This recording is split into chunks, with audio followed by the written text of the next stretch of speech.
My girlfriend said, "I love you, but I need to live alone to miss you more." I said, "Okay." I moved her into a studio apartment and stopped paying her bills.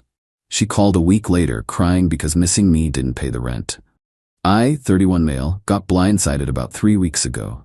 My girlfriend, 28, and I had been together for almost 2 years. She'd been living in my condo for about 14 months. Not paying rent, not on the lease, just there, using my place as her home base, while working her part-time barista gig and trying to figure out what she wanted to do with her life. I paid for everything. Rent, utilities, groceries, internet, subscriptions. She'd chip in maybe $200 a month for random stuff, act like she was contributing equally. I didn't mind at first, thought we were building something together. Then came the conversation. We were having dinner, that I cooked, using groceries I bought, when she got all serious. "Babe, I need to talk to you about something important." My stomach dropped. That tone never means anything good. "Okay? I love you. Like, so much. You're amazing, and I don't want you to think this is about you." Red flag number 1. This isn't about you. Always means it's absolutely about you. I've been doing a lot of self-reflection lately, reading this book about personal growth and independence, and I realized something. She paused dramatically, like she was about to drop some profound wisdom. "I think we need to live separately for a while." I just stared at her. "You want to break up?" "No. God, no. I love you, but I need to live alone, to miss you more, to appreciate what we have. Right now, we're together all the time, and I think we're losing that spark, that excitement of anticipating seeing each other." I put my fork down. "So you want to move out but stay together?" "Exactly. It'll make our relationship stronger.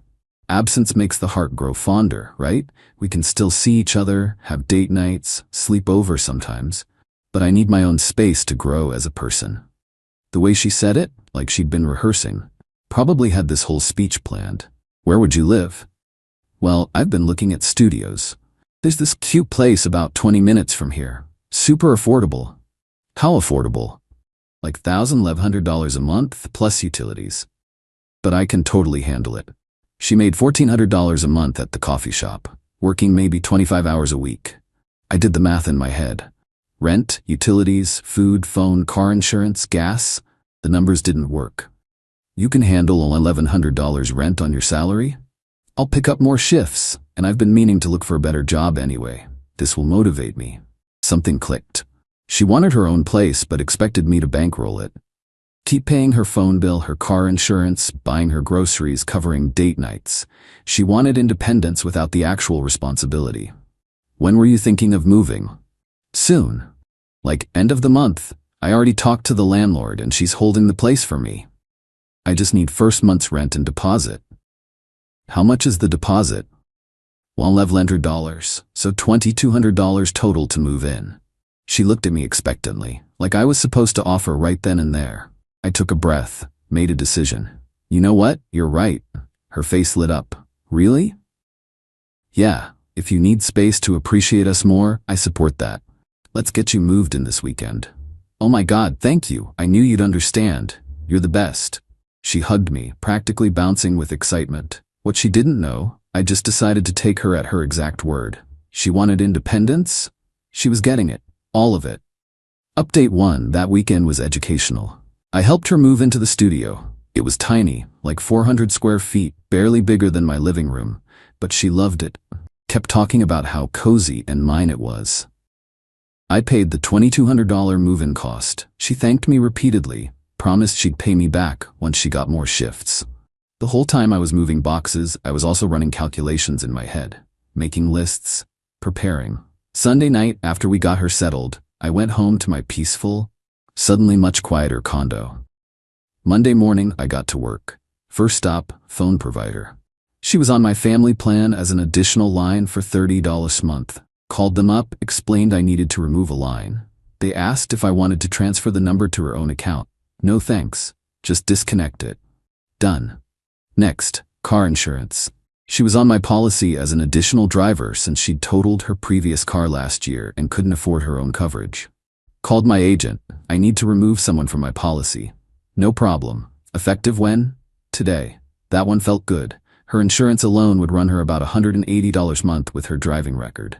Then, subscriptions. Netflix, Hulu, HBO, Disney Plus, Spotify Premium. She used them all constantly. Logged into each account, removed her profile, changed passwords. Food delivery apps. I'd saved my card on her phone for emergencies that happened 3 times a week. Removed payment info from her DoorDash, Uber Eats, all of them. Gym membership. She was on my couple's plan at $40 per month. Went to the gym during lunch, told them she'd be needing her own membership going forward. They said she'd need to come in and sign up herself. Single membership was $75 a month. By 5 p.m. Monday, I'd cut every financial tie except one, the Venmo Zelle trail proving I'd paid her move-in costs. Tuesday afternoon, she texted me. "Hey babe, my phone isn't working, says service disconnected. Oh yeah, forgot to mention, since you're living independently now, figured you'd want your own phone plan. You can sign up at any carrier store." What? Phone plans aren't that expensive if you shop around. Probably $50 to $60 a month. Dots appeared and disappeared. Then, "I don't have money for that, Aaron. You mentioned picking up more shifts?" "Yeah, but not till next week." "Okay, so handle it next week." More dots, then nothing. Wednesday morning, different approach. "Can you add me back to our plan just till I get more hours, please?" "Nah, you wanted independence. Part of that is handling your own bills. Or being petty." "I'm being supportive of your personal growth." Thursday, reality started hitting. "Why did you cancel my gym membership?" "Didn't cancel it, just took you off my couple's plan. You can sign up for your own. That's like $75. "Yeah, adulting is expensive." "I can't afford that, Aaron." "Then maybe work out at home? YouTube has free videos. This isn't funny. Not trying to be funny. You wanted to live independently. This is what that looks like." Friday afternoon, 1 week since the move, my doorbell rang. Checked the camera, her, looking upset. I opened the door. "What's up? Can I come in? Kind of busy right now." "What do you need?" Her jaw dropped. I'd never not let her in before. I need to talk to you." "Okay, talk." "Out here?" "Yeah, I've got a work call in 15 minutes. That was a lie, but whatever. "Fine, I need money." "For what?" "Rent is due tomorrow." "I don't have it." "Didn't you say you could totally handle 1100? I thought you'd still help me." "Help you pay rent on the apartment you wanted so you could miss me more?" "Yes. Why would I do that?" "Because you love me. Because we're together." "We're together, but you're living independently. That means independent finances." "That's not what I meant." "What did you mean?" She faltered. Couldn't say it out loud, that she wanted the appearance of independence while I continued funding her lifestyle. "I meant, I just needed space physically, not financially. Should have specified that before moving out." "You're being a jerk. I can't believe you're doing this to me." "Doing what? Respecting your decision to live alone?" "You know I can't afford this without help." "Then maybe you should have thought about that before signing a lease." "I signed it because I thought we were a team." Teams communicate. You didn't communicate that you expected me to pay your rent. You said you could handle it. She started crying. "I'm gonna get evicted. Leases usually have a grace period, 5 days or so. You've got time to figure it out." "How am I supposed to figure out $1,100 in 5 days? Pick up those extra shifts you mentioned? Ask your parents? Get a credit card? I don't know, but those are independent person solutions." "My parents will freak out." "Then don't tell them you signed a lease you can't afford." "I hate you right now." "That's fair, but you'll probably miss me more from your own apartment like you wanted." She stormed off. I went back inside feeling weirdly calm. My phone blew up for the next 3 hours. Mix of texts. "Please, I need help," or punishing me for wanting space. "This is abusive. I can't believe we're doing this." "Fine, be that way. I'm sorry, can we talk? Please answer me." I answered once. "You wanted independence. I'm giving it to you. Good luck with everything." Then I muted her notifications and ordered pizza. Update 2, week 2 was when the real entitlement kicked into overdrive. Saturday morning, she showed up at my door again. This time with her mom. Oh boy. I opened the door to both of them, looking at me like I'd personally victimized their entire family. "We need to talk," the mom said. "About what?" "About how you're treating my daughter." "How am I treating her?" "You kicked her out and cut her off financially. She asked to move out. I helped her move." Those are her words, not mine. My girlfriend jumped in. I told you I wanted space to miss you, not to be abandoned. You're not abandoned. You have your own apartment, your own space, exactly what you asked for. Her mom, she can't afford it. She's gonna be homeless. She signed the lease knowing the rent amount. That's on her. You let her think you'd help. I never said that. She assumed it. My girlfriend started crying again. She'd been doing that a lot lately. You paid for me to move in. That meant you were supporting this. I supported your decision to move, past tense. The move happened, support ended. That's semantics. No, that's clear boundaries. Her mom got in my face, literally stepped closer, trying to intimidate me. You're gonna give her money for rent, or we're gonna have problems. Is that a threat? It's a promise. Cool. If you threaten me again, I'll call the cops. Both of you need to leave my property. Your property? She lived here for over a year. She was a guest, never on the lease, never paid rent. Guest privileges got revoked when she moved out. My girlfriend looked betrayed. I can't believe you're saying this in front of my mom. Your mom showed up at my door making demands. This is what happens. Her mom tried again. She needs $1,100 by tomorrow or she's evicted. Then you should give it to her. I can't afford that. Neither can I. That was a lie. I could absolutely afford it. I just wasn't going to. You make way more than I do, the mom shouted. How's that relevant to your daughter's lease? My girlfriend sobbed harder. Please, please just help me this once. I'll pay you back, I swear. With what income? I'll get more shifts. You've been saying that for weeks. I will. Cool. Get the shifts, make the money, pay your rent. That's how independent adults do it. Her mom looked disgusted. You're heartless. She loved you, gave you 2 years of her life, and lived rent-free in my home for 14 months. We're even. That's not how relationships work. You're right, in relationships people communicate honestly about expectations. She didn't. She moved out expecting a free ride to continue. That's on her.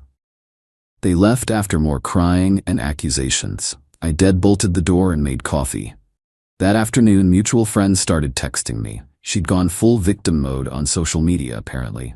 Not mentioning my name, but posting vague stuff about someone who claimed to love me, abandoning me in my time of need. One friend called me directly. Dude, what happened? I explained the whole situation. The move, the assumptions, the financial cutoff. Oh, she left out the part where she asked to move out. Shocking. Yeah, she's making it sound like you just randomly kicked her out and stopped supporting her. She wanted independence, got mad when I gave it to her. That's pretty cold though, man. Is it? She's 28. She signed a lease. She's responsible for her rent. But you were together. We still are, technically. But she wanted to live separately. That means separate finances. I guess. Just seems harsh.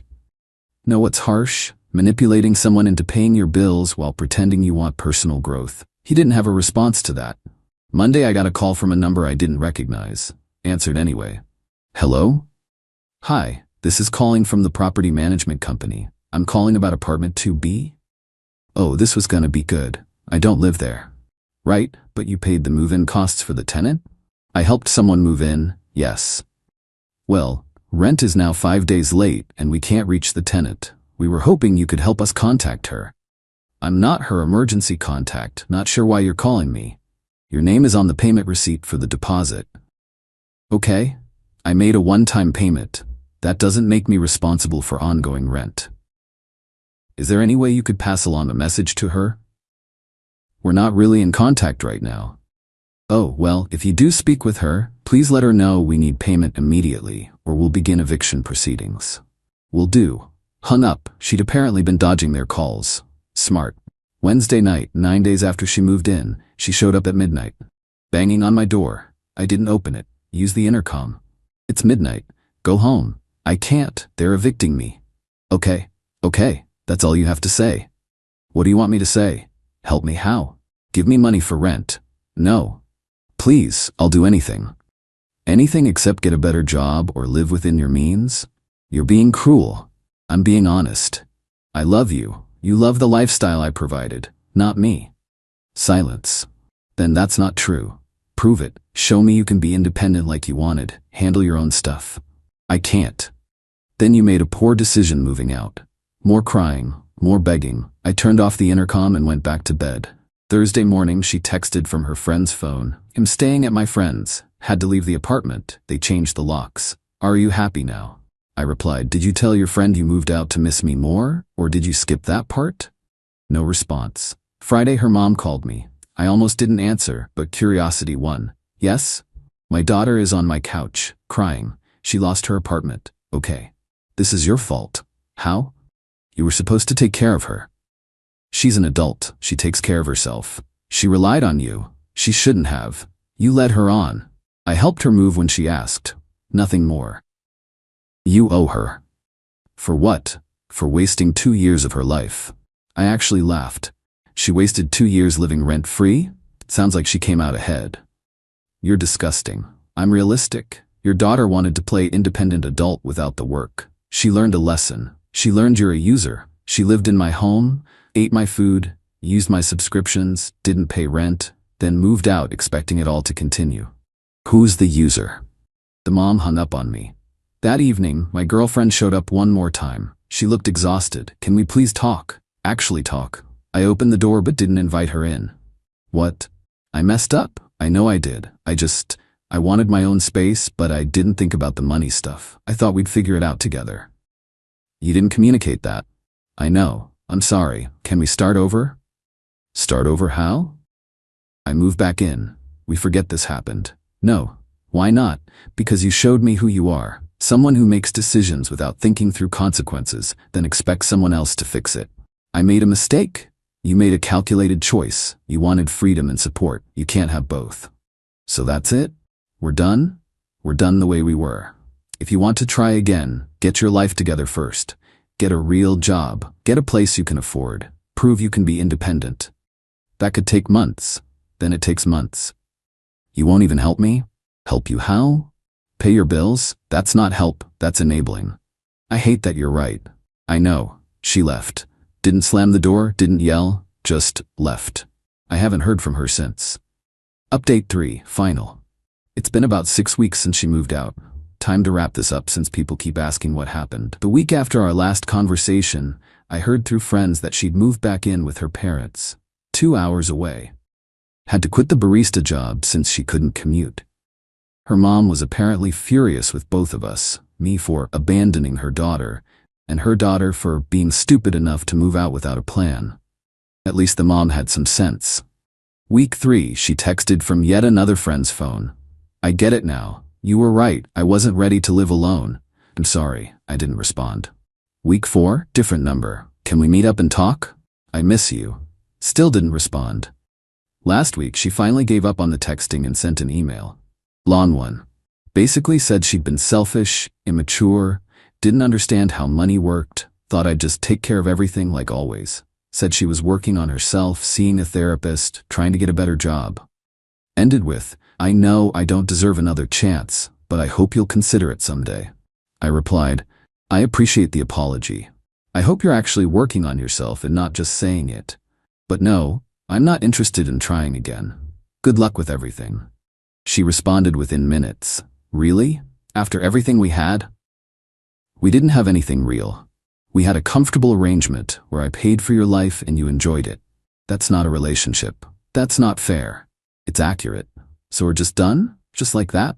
I was done when you moved out, expecting me to keep funding you. This is just the official ending. I hope we're happy. I am, actually. Thanks. And that was it. Blocked her email. Blocked every number she'd texted from. Done. As for me, my condo is peaceful. My bank account is healthier. Turns out not supporting another adult saves a ton of money. Who knew? I'm not dating anyone new yet. Not really interested. This whole thing taught me to pay attention to patterns. The entitlement didn't come out of nowhere. Looking back, there were signs the whole 2 years. She never offered to split bills, just assumed I'd cover everything. When I suggested she get a full-time job, she'd say she was still figuring things out. She'd make big purchases on my credit card without asking, then act surprised when I was annoyed. Anytime I set a boundary, she'd cry until I'd back down. She'd tell friends I was so generous, like it was my defining trait, not like I was her partner. I ignored all of it because she was fun, attractive, and made me feel needed. Turns out being needed and being used look pretty similar if you're not paying attention. The entitlement finale, though? 2 weeks ago, her mom called from a new number. I answered by accident. I'm calling to demand you reimburse my daughter for the deposit on that apartment. No. She lost the deposit because of you. She lost it because she didn't pay rent. If you hadn't cut her off, if she'd been honest about expecting financial support, we could have had a real conversation. She wasn't. She faced consequences. That's life. I'm gonna sue you. For what? Helping someone move? Good luck with that. Talk to a lawyer, they'll tell you the same thing. You're a terrible person. I'm a person with boundaries. Your daughter didn't like that. She hung up. Haven't heard from either of them since. Some friends think I was too harsh, that I should have eased her into independence instead of cutting her off cold turkey. But here's the thing, she's 28. She chose to sign a lease. She chose not to discuss finances beforehand. She chose to assume I'd keep paying for everything while she played grown-up. I didn't create her problems. I just stopped solving them. The satisfying part? She wanted space to miss me more. Well, she's got all the space she needs now, and I guarantee she misses the money more than she ever missed me. That's the real lesson here. When someone says they want something from you, take them at their word. She wanted independence. I gave her exactly that. If that's not what she actually wanted, she should have said so. Not my job to read minds or bankroll adults who refuse to adult. Final score. She's back with her parents at 28. No apartment, no job in the area, probably in therapy discussing how her ex abandoned her. I'm in my paid-off condo, enjoying the quiet, saving money, and learning what actual red flags look like. I'll call that a win. To anyone in a similar situation, if someone in your life only values what you provide and not who you are, you're not in a relationship. You're a bank, close the account. Done with this chapter, time to find someone who wants a partner, not a parent. Peace out.